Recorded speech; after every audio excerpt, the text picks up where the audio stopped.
समय में जब भारत के किसान संकट के वक्त से गुजर रहे हैं, हालात ऐसे हैं कि अगर वैकल्पिक व्यवस्था हो तो 40% किसान खेती को तिलांजलि भी देने के लिए तैयार हैं।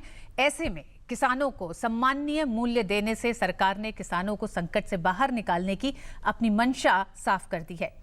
सरकार किसानों को दालों की खेती के लिए प्रोत्साहित कर इसकी पैदावार बढ़ाना चाहती है ताकि दालों के घरेलू उत्पादन में वृद्धि बढ़े, दालों के बढ़ते दामों और आयात पर देश की निर्भरता कम की जा सके।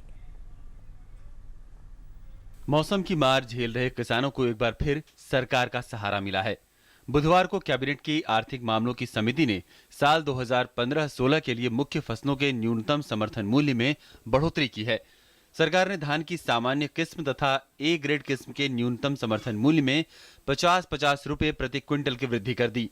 सरकार के इस निर्णय के बाद अब धान की सामान्य किस्म का नया समर्थन मूल्य 1410 रुपए और ए ग्रेड किस्म का न्यूनतम समर्थन मूल्य 1450 रुपए प्रति क्विंटल हो गया है। जिस तरह से रिकमेंडेशंस था पैडी पर ₹15 comparison to previous year, then जौर पर 40, बाकी रागी पर 100, मूंग पर उड़द पर किया है। लेकिन एक कैबिनेट ने आज एक्सेप्शन किया है कि bonus of ₹200 per quintal for pulses over and above the recommendations of the Agriculture Price Commission. न्यूनतम समर्थन मूल्य बढ़ाने से किसानों में इन फसलों की खेती का रुझान बढ़ेगा। इस कदम से जहां इनका घरेलू उत्पादन बढ़ेगा, वहीं इसके आयात के भी कम होने की संभावना है। खेती पर फोकस बढ़ाते हुए सरकार ने देश भर में कृषि विज्ञान केंद्रों की संख्या बढ़ाने का भी फैसला किया है। कृषि विज्ञान केंद्र 3,900 करोड़ रुपीस के आउटले में हम देश के सारे कृषि विज्ञान केंद्र को स्ट्रेंथन करने का फैसला किया है। अभी 642 कृषि विज्ञान केंद्र देश में चलते हैं। इसमें हमने 109 नया ऐड करने का भी फैसला किया है।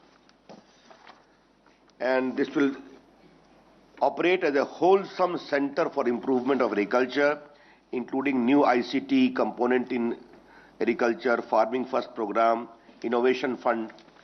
धान खरीफ सीजन की मुख्य फसल है। इस साल देश में अब तक धान की बुआई 4.2% बढ़कर 4,71,000 हेक्टेयर तक पहुंच गई है। पिछले साल 4,52,000 हेक्टेयर में किसानों ने धान लगाया था। इसके अलावा उत्तराखंड, झारखंड और छत्तीसगढ़ को नेशनल डेयरी प्लान में शामिल करने की भी कैबिनेट ने मंजूरी दी है। इन प्रदेशों में दुधारू पशुओं का पालन बड़े पैमाने पर किया जाता है और इन प्रदेशों को दुग्ध उत्पादन में अग्रणी बनाने की सरकार की योजना है।